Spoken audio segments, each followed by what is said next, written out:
for YouthPower Learning, and I have been an activity manager for almost 4 years for YouthPower Action. So in both of these roles, I have very much enjoyed supporting and learning from the vast body of programming that has comprised YouthPower. So as we get into this proper mindset for a day of sharing and discussions, I'd like to share a few statistics to give you a better sense of the scope of YouthPower and its accomplishments. And you may hear several of us refer to some of these in different forms today, and really that's about how much we want to think about and recognize and celebrate how much we've accomplished. So you may hear various forms of these, but that's okay. It's all good. So under both IDIQs, both the YouthPower IDIQs, we've had 13 task orders, which have totaled almost $300 million. Under YouthPower Action, we have invested over $17 million to develop tools and research products on many topics, but notably on research on integrated youth programming, development of the Compass Youth Program Design Tool, a whole suite of research on key soft skills that are important for youth development outcomes, as we know well, also soft skills measurement, and guiding principles for how to foster soft skills in our programs. Also under YouthPower Action, we launched a Positive Youth Development Training of Trainers course in partnership with YouthPower Learning as well, that led to the USAID course that's now offered regularly to missions and Washington staff that builds their capacity to integrate youth considerations into programming. Through 1- and 2-day trainings for missions, more than 500 staff have been reached, and through our 5-day trainings on PYD, over 200 staff have been reached. Under YouthPower Learning, we've invested more than $12 million of programming that has produced a whole range of different products and tools, but notably, we've completed 10 youth assessments for USAID missions, and 3 more are in the process right now, so a total of 13. We've developed a positive youth development measurement toolkit to bridge gaps across sectors and establish indicators to measure achievements better, youth development achievements. We've developed a positive youth development learning agenda that many of you have been involved in shaping to set a common foundation for learning to address evidence gaps and invest in evidence-building activities related to PYD.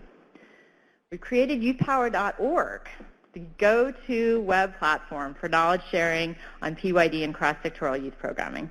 And we created YouthLead.org, a platform for young changemakers to connect and share resources on key development issues. And among many other products, last but not least, the ones that I wanted to highlight are the fact that we have awarded 17 grants under contract to engage youth to contribute to the learning of the network. And specifically, we funded the Young Women Transform Prize that funded youth-led and youth-serving organizations to address barriers to young women's employment. And I've been particularly gratified with this last area of work because this is one area where I think USAID can make a big difference by channeling resources to emerging youth organizations to lead the work that we're doing.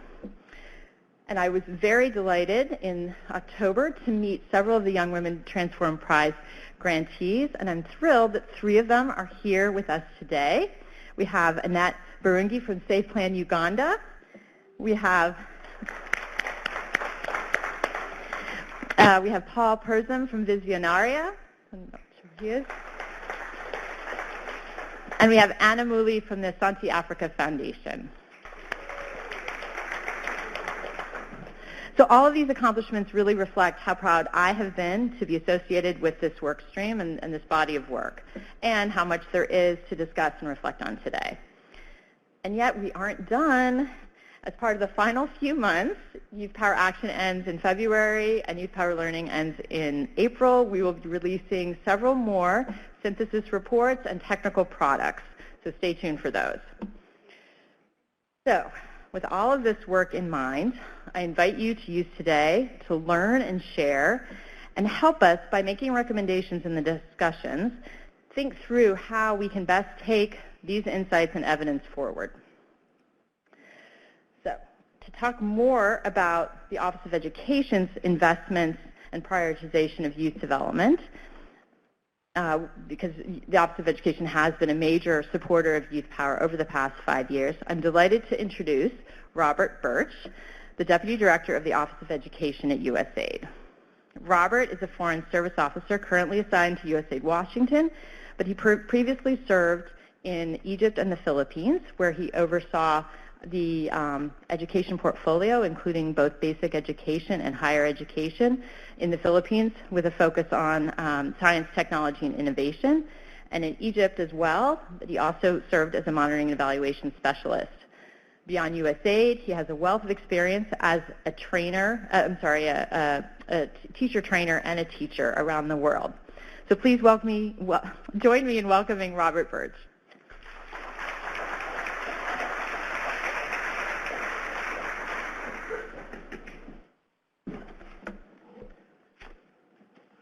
Thank you, Nancy, and good morning, everyone.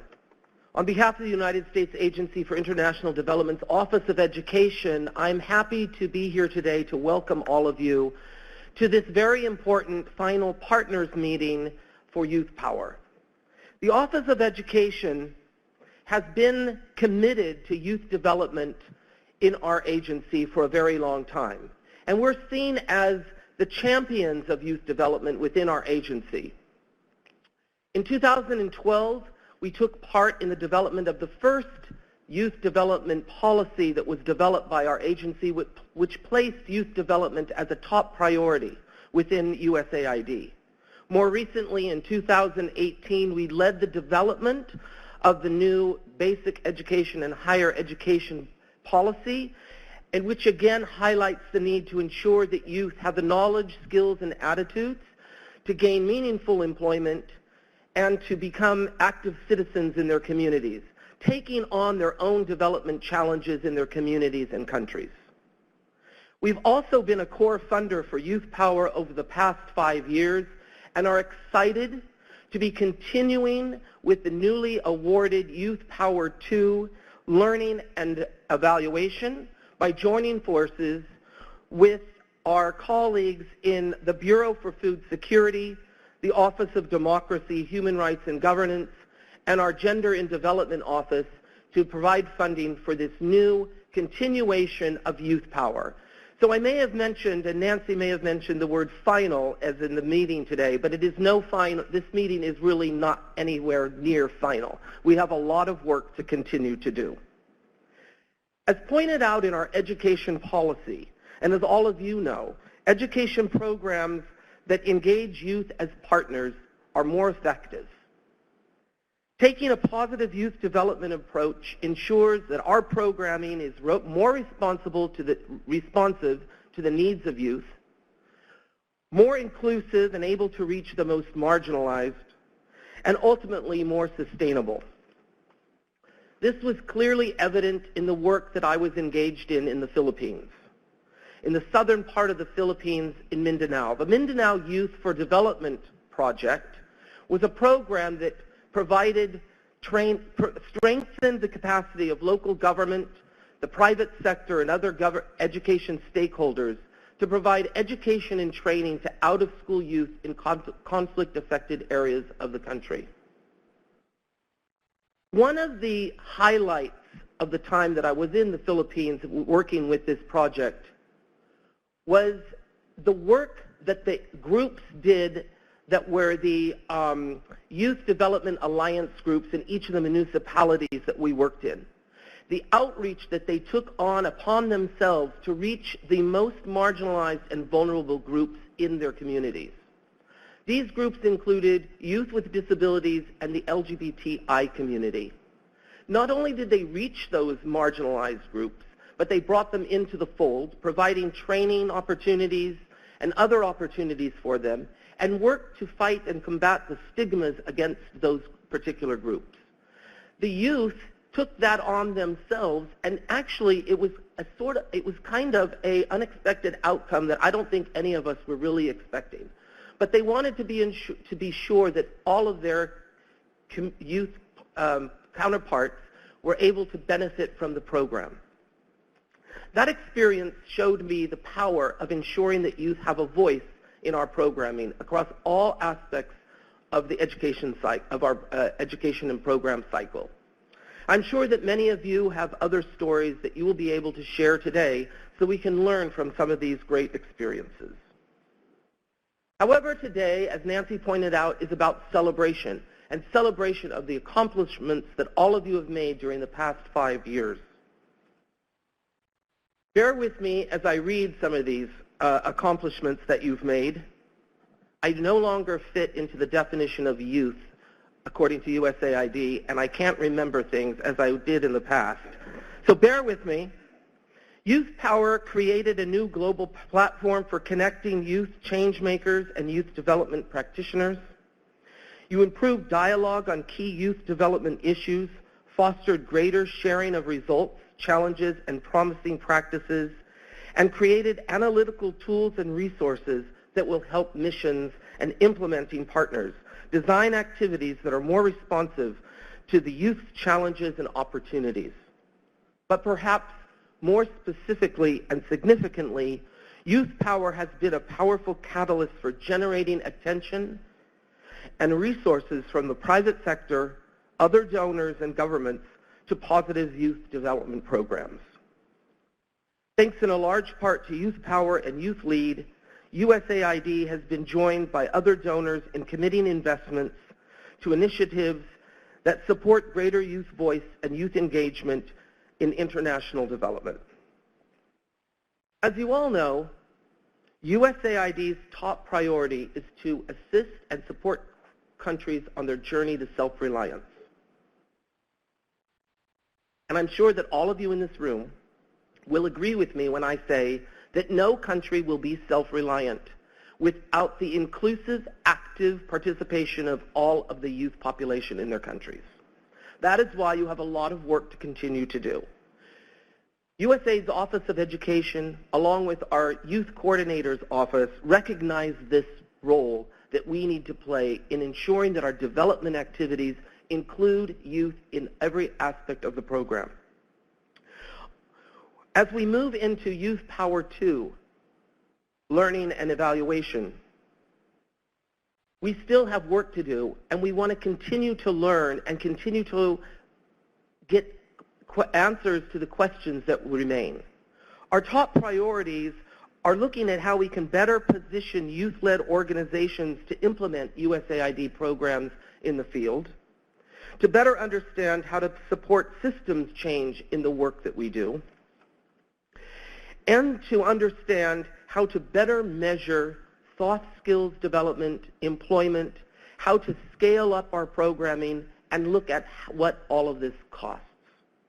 We also need to continue our knowledge in how we can best provide basic foundational skills to the youth in the programs that we have overseas, particularly our basic numeracy and literacy skills, how we can better serve youth in conflict-affected areas, and how we can be more inclusive in our youth development programs and reach the most vulnerable and marginalized, including women and girls, youth with disabilities, ethnic and religious minorities, and the LGBTI community. I look forward to continuing this collaboration as you move forward and continue your work and find answers to many of these questions. I'd like to again congratulate everyone in this room. In fact, I'd like to have you all join me in a round of applause for all of the work that has been done this far.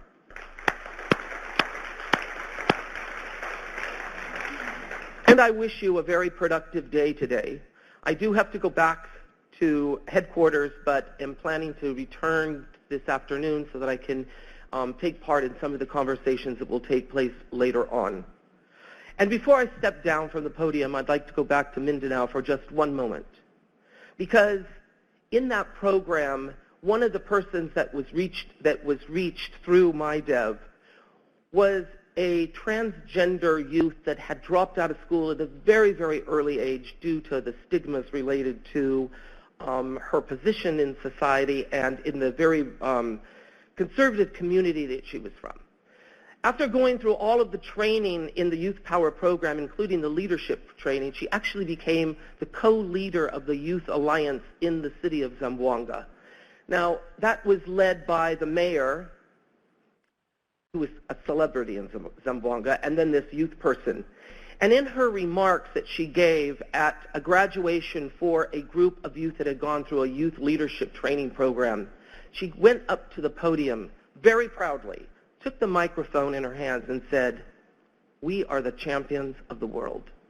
They're words that resonate with me today and the work that all of you are doing, and I'd like to see you championing this important topic as we move forward. Thank you very much for your attention, and I look forward to joining you later this afternoon.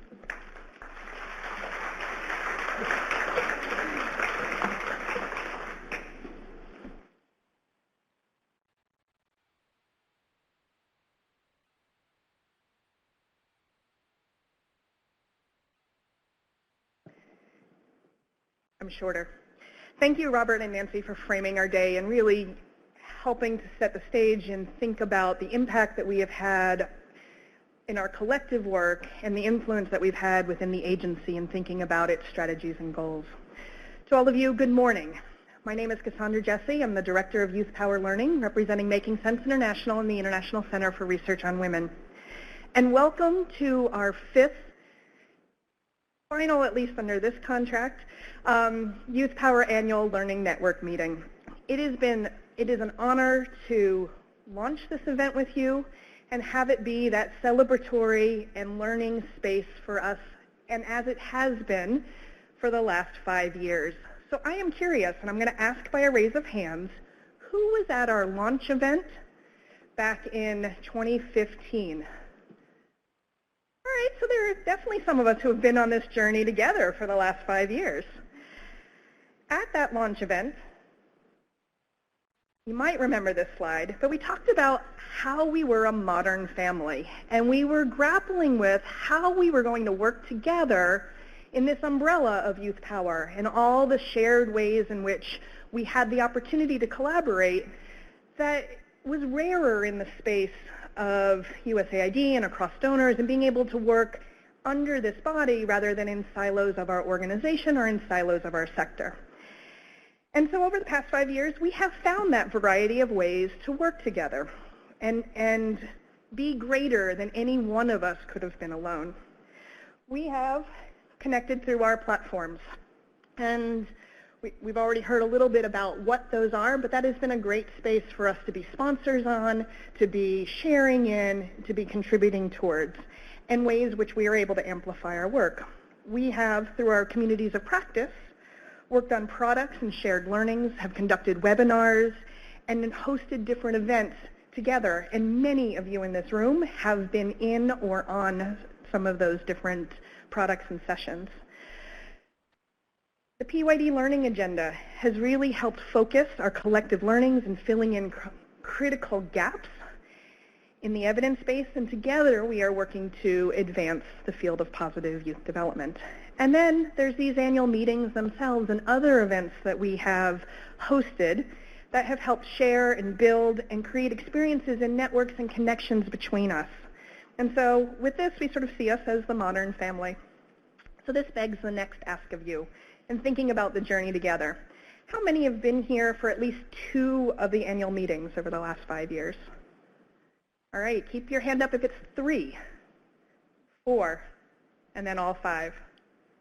All right, there are some of us who have been on this journey together, and I'm grateful for all of you that have been contributors and champions for young people.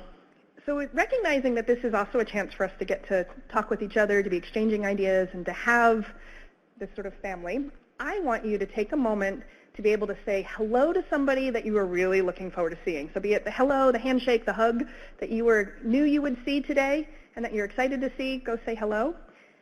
And then I also want to make sure that we greet those that we haven't yet had the pleasure to meet. So I'd like you to find somebody you haven't met before and say hello and introduce yourself. So I'm going to give you a couple minutes to do that.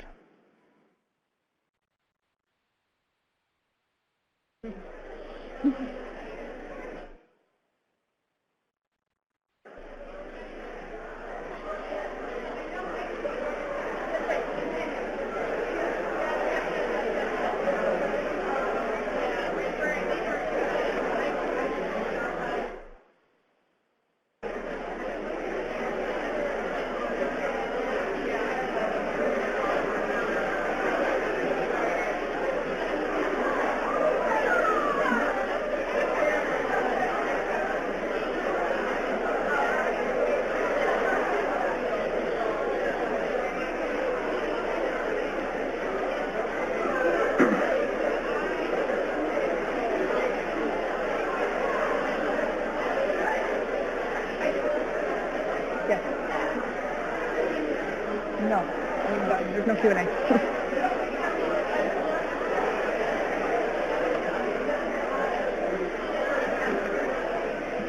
Okay, hello.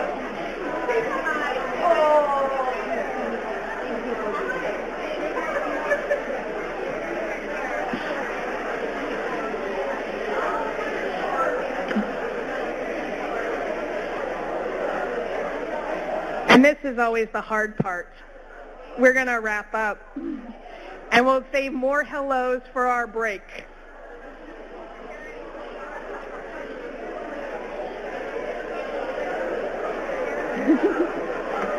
Do I do this? Hear me once? If you can hear me, clap once. Okay, if you can hear me, clap once. If you can hear me, clap twice. If you can hear me, clap 3 times. And then I'm going to do another just clapping as we all sit down. All right, well, at our 2015 meeting, we had shared this newly developed definition of positive youth development. And actually, my team wanted me to do a drop mic moment because it really was a journey to get us there for it. We had working sessions about that nascent PYD framework, you know, the Venn diagram with just 4 circles. That was really hard, and how to make that really simple. So we've come, though, a long way, and as Nancy and Robert said, I'm going to give you some additional numbers to reflect on. And under the umbrella of YouthPower, we have 11 field projects, 13 task orders, 11 field projects, developed approximately 250 research documents, resources, tools, and multimedia products. We've hosted at least 150 different webinars and events, and curated a repository of more than 3,500 resources on youthpower.org and 2,500 resources, events, and opportunities on youthlead.org. And it's not about the numbers. We have aimed, and I think we've achieved, you'll have to tell us later today, if we have collectively created resources that are accessible and practical. Because through this, we facilitate the uptake of evidence and the application of these good practices that improve how we serve and support young people. We see this as the legacy that we're leaving behind and what future endeavors can build upon. And I believe, and we've got this wall of fame back there, and we're going to really grapple with some of the tools that we've developed, that this has been a place where we've given a launching pad for future work, be it YP2LE and all the work that either individually or collectively we're doing together. So our work has had a really broad reach. Across the YouthPower implementation projects, we are reaching 13 countries. If you look at our collective learning, evidence, research, and capacity building activities from YouthPower Learning, other YouthPower evidence and evaluation activities, and YouthPower Action, we reached 28 countries. 3 projects issued grants, many of which went to local and youth-serving organizations, reaching another 22 countries. So this map represents 73 different activities across 42 countries. But our reach goes even further. When you add Youth Lead ambassadors who serve as in-country liaisons for the Youth Lead platform and the network, we reach 33 countries. And finally, when we look at our platforms of youthpower.org and youthlead.org, we have 183 UN-recognized countries and territories. I had to preface that since there's only 195 countries. And these are represented by the Youth Lead members who actually joined the platform. And then we have 232 out of the 241 UN-recognized countries and territories represented by the users on our platforms. So truly, we have had a global reach. And this reach only gives us a tease of what we have collectively achieved. We've contributed to USAID's leadership in positive youth development and cross-sectoral programming. We have influenced how we work together in support and in partnership with young people. And I must say, I'm really proud of the work that we've done in this community. And today, we're celebrating that impact and sharing what we have learned and as we look ahead.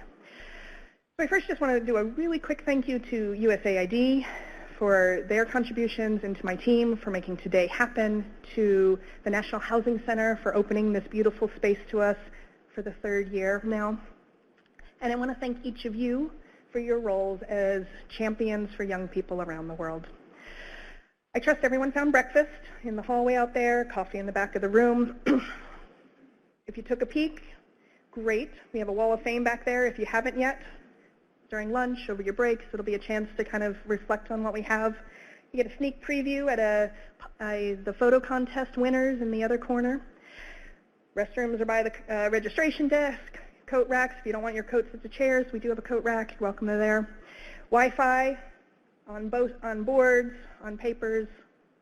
Pay attention, though, in this space, less outside. Agendas will be in your folder, and other key information as well. And we do have an exciting agenda to discuss. We have a mixture of presentations, group work, discussions, some breaks, a nice lunch, chance to network. We will be talking about what we've learned to date, the resources that we have developed, and what we need to build on and what we have to build on as we look ahead, and in our own support for helping young people to become the happy, healthy, productive adults that they can be.